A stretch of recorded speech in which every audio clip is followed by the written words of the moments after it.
Hi, this is Greg with Engaging Teacher. I'm starting a new TPT store, and guiding me through the process will be Rebecca. She started her TPT store over 5 years ago and has agreed to answer my questions and share her experiences running an online business. All right, so I have some pins up. No. What do you have up? Oh yeah, I have some products up. I have some stuff in my store. So now I need to advertise, let people know I'm out there. I've heard of pins, but I've never made a pin. What do you look for, and how do you go about doing that? Well, making a pin it's a form of advertising. And what you'll need to do is to figure out what look or what style you want to go for. And the best thing that you can do is to look through Pinterest to see kind of what catches your eye, because that's going to be something that you'll enjoy making. You can kind of tell when you're looking on Pinterest that there's teacher pins that are made by teachers for teachers. Mm-hmm. They have a feel to them. If you want to know a little bit more about Pinterest, there's a really good podcast called Simple Pin. She also has a blog.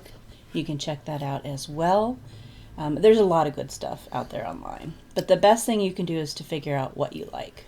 Okay, and just to go absolutely basic on this, Pinterest is a website where you can advertise for free if you want, right? And by putting up your ad, each ad is called a pin. Okay, yeah. So let's do it.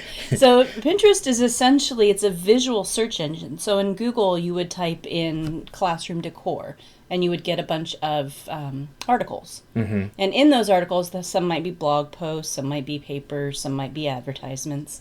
This is the same thing. It's just a visual version of that. Okay. Okay. But the nice thing is if you want to save something, if you come over here, you can actually save it to your boards. And those are virtual spaces where you can organize the content. So if you want to have a virtual folder for classroom decoration, and you want to have a virtual folder for teaching English, and a virtual folder for teaching math, you can have all of those, and you can put the content that you find into those virtual folders, which are called boards. Okay.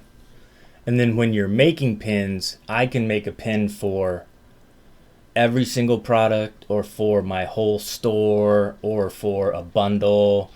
And you know, how do you get to the top page? How is this organized?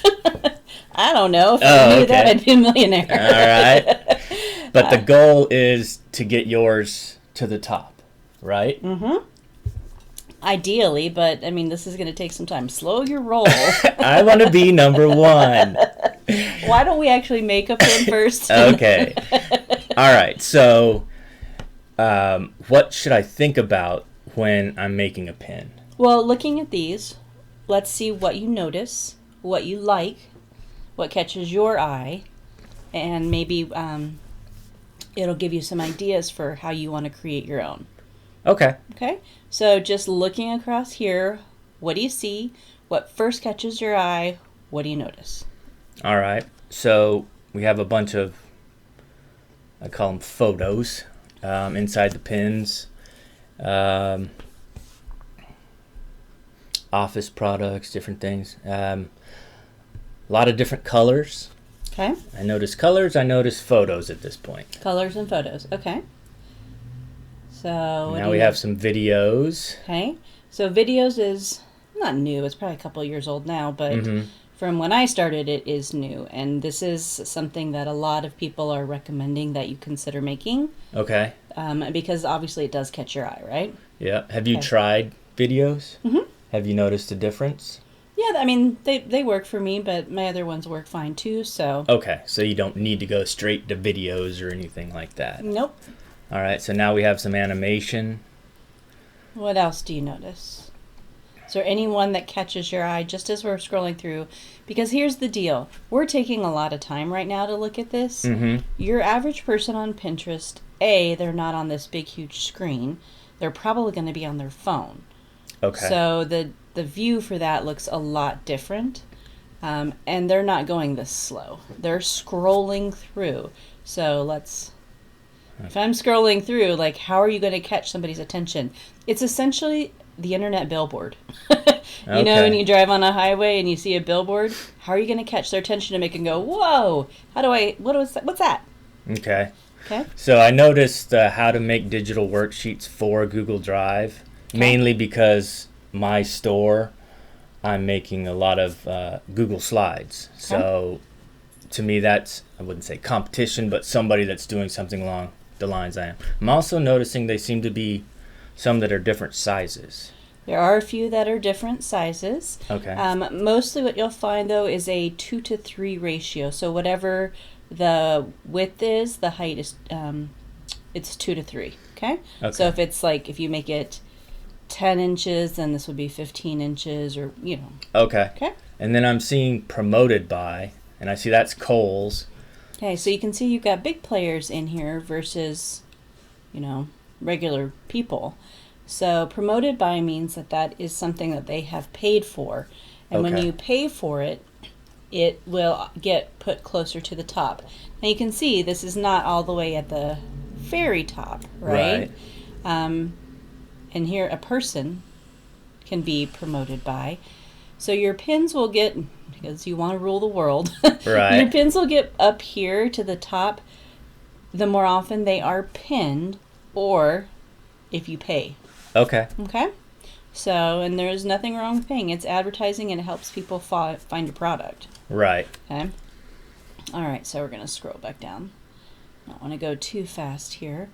So some things that I notice, this is very easy to read, right? And if I'm on my phone, like this, it's very simple, but I know what it is. It's a teacher planner worksheet, and I know if it's going to be what I want. Okay. So a lot of people try to get a lot of information in here, and they put teeny tiny print and all the pictures of all the things, and it's not effective because people, they don't recognize what it is. Okay. So you kind of have to get a little bit into advertising psychology. All right. So keep that in mind. Okay. Okay. Yeah, because there are some words I notice kind of pop out at me compared to other stuff is just either too small to read or a lot on the page. Okay. So keep that in mind. This here is another good way to catch or to get attention to a word. They put color behind it. Okay. So, and they keep it pretty simple as far as the design. Not a whole lot of colors. Okay. But again, that makes it easier on our eye versus when there's a lot going on. All right. Let's see here. We'll look at this picture. This is a stock photo, which means it's a picture that this is not a kid in their classroom. They purchased this photo from a website to use, but it totally goes with the title. So obviously this child is refusing to do something and it goes right with it. So making sure whatever your photo is goes with your product. Sometimes people put photos in that are just cute, which, okay, but what's the point? So you're kind of staying on message. Exactly. All right.